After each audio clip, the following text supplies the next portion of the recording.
Alright guys, and welcome to another video. Today I'm going to be talking a little bit about how Season of Mastery has basically made me fall in love with Classic WoW all over again, and as to why. You know, many people in my live streams have been asking me, what is the point of playing Classic WoW all over again? And it's very clear that these people do not understand the charm of Classic. Probably because they evaluate Classic based on its endgame content, which is what most MMO players do these days. It's why most new MMOs actually seem to fail. I made a video about that recently if you want to check that out. But the real charm of Classic is the journey of leveling, the adventure, and the low-level group content and the world PvP. And with this new XP boost, it feels much less of a drag. Leveling doesn't feel like a chore anymore. In fact, I'm even tempted to level a new class straight after I've got my main to level 60. Now, I want to tell you a little bit about my experience of playing Classic, because even I'm quite surprised about how much I'm enjoying Classic, because, I've been there, I've done that, I've played it on private servers, I've played it on official servers, but I'm still just loving it and enjoying it. Even I'm just totally confused as to why that is. It's honestly why I've not been uploading many videos. So in the beginning, I streamed the launch for a total of 28 hours. I was power leveling with the Wristed XP guide, and I was the highest level mage on my server for a few days. It's actually one of the top 5 overall on my server, okay? But I quickly realised this is a bit of a mistake, okay? Because I couldn't do any of the group content with anyone. I couldn't find dungeon groups, and I couldn't find people to do elite quests with, and there was also no alliance to do world PvP against.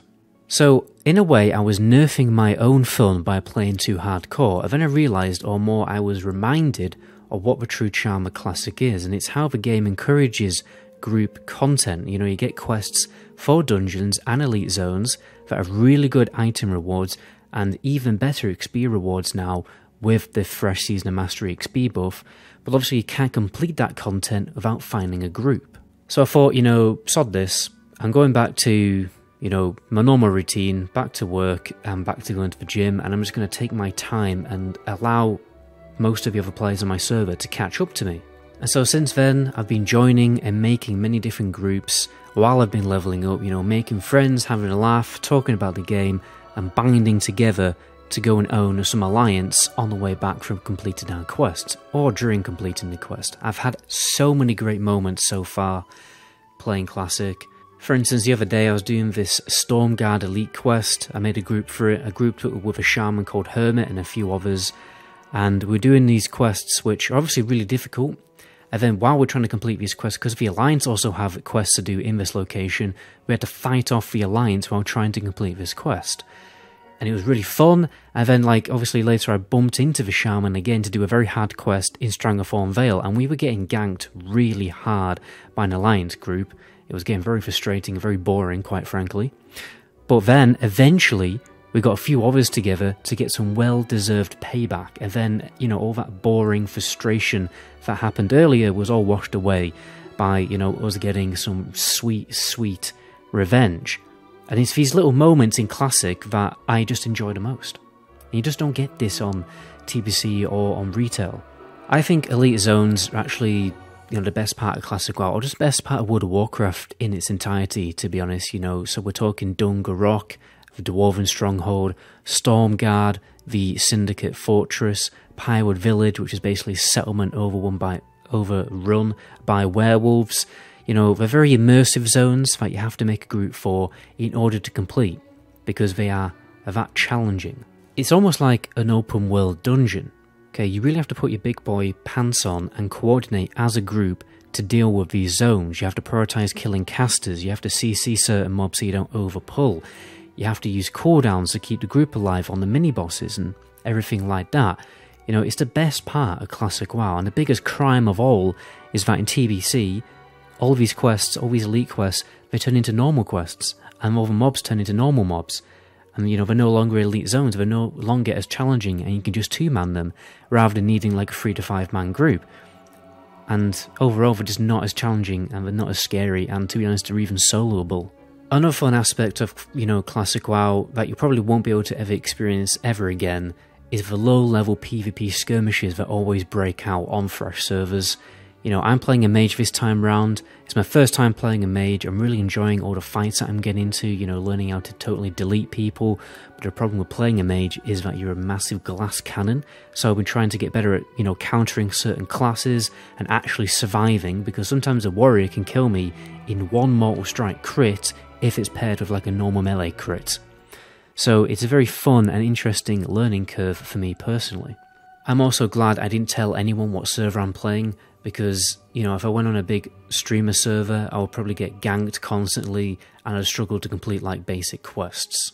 But you know what, it's not all about the group content with Classic WoW. There are even, you know, very difficult solo content in the game as well that probably should have been, you know, dealt with as a group, but they're still doable solo.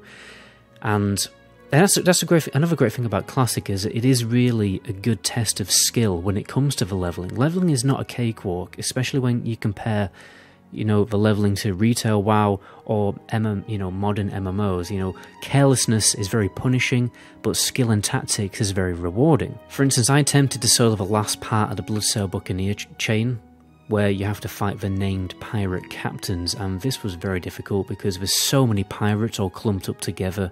So basically every single pull you have to deal with multiple enemies. So you have to get good at managing like my own crowd control, defensive cooldowns, and my mana efficiency was very important because I didn't want to run out of mana in the middle of a fight, so I had to be careful with how I used evocation, my mana gems.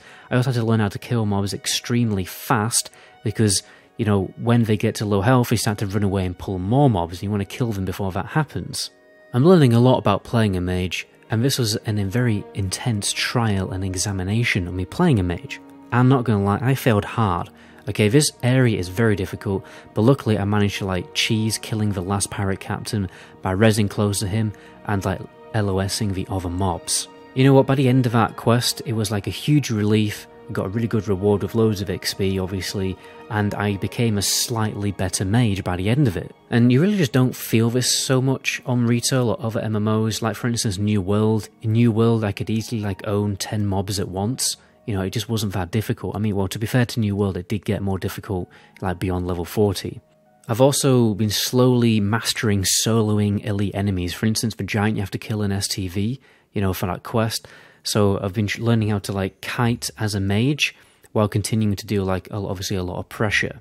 I've actually come up with my own mage spec, which I haven't seen anybody else make a video about or talk about really, and I think it's perfect for leveling in SOM, you know, because obviously we've got the increased quest XP. You don't really have to do mindless boring AoE grinding as a mage anymore, you know, for the, you know, fastest XP method, although you can do that from, you know, from time to time. So what I did is I made a build that has a really good balance of, you know, being able to do all of that AoE DPS, but also has really good single target DPS for when I want to go out into the world questing again.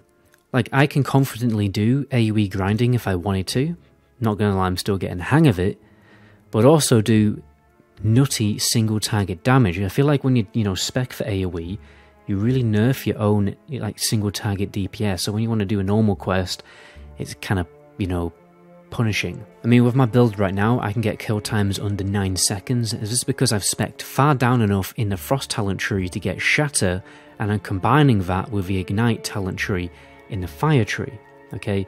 Because you can batch together a Fireball and a Fire Blast into the same Frost Nova, so pretty much 90% of the time I'm getting a really disgusting crit with my spells, which obviously triggers Ignite, which does a lot of extra damage. And it also works out very mana efficient because I do really big damage, right, with less mana. And then I can finish the mob off with my wand and then trigger the mana regeneration early. There's also a talent that refunds mana when you get crits with your fire spells. It's also been a really fun build in PvP, you know, because with the talent flamethrowing, I've basically got better range than any other class in the game at this level, so it means I can like rocket launcher people to death in battlegrounds without people even noticing me. And this is one of the other great charms of Classic. You can customize your own talent build to suit your own preferences. I did this when I leveled a rogue in the original Classic WoW. I combined Ghostly Strike with Mace spec, which meant I took much less damage than a typical build, and I was able to like pull more mobs without having to stop to eat. In fact, I barely had to stop to eat food when I was leveling a rogue, because I could just top myself up with a bandage, and it saved me a lot of money. The last thing I really want to talk about, another thing I love about Classic, is the class quests. The mage class quests have been really, really fun and surprising for me. You know, you normally go on like a really big adventure, and then it ends with a really challenging kind of little mini boss battle. It's not worse, kind of like a mini trial of you know, how good you have become at playing a mage. And then it rewards you with some really good loot, like for instance the spell power staff that will last me until level 60. The most recent one I did was this little quest where Terra Beefer, whatever her name is, she like spawns all of these like arcane elementals, and you've got to kill a certain amount in a, you know, short space of time. So it really tests like how much damage you can do, and obviously how to perfect your like mana efficiency so you can kill these mobs in a short enough space of time. And yeah, I'm just loving, that's an interesting word. I am loving all of these small little challenging moments while I'm playing Classic WoW. Because obviously when you overcome a difficult challenge in a video game, you just feel good. But like when I've played other MMOs, I never really felt much of a challenge. And when you don't feel a challenge in an MMO, then it doesn't really feel satisfying to play the MMO. It just feels like a grind. At the moment, I'm doing one hell of a grind in Classic, you know, because it takes about 6 days playtime to get to max level, but it doesn't feel like a grind because the gameplay is fun and challenging. Anyway, guys, that's where I'm going to end the video there. My name is MetaGoblin. Until my next video, ciao.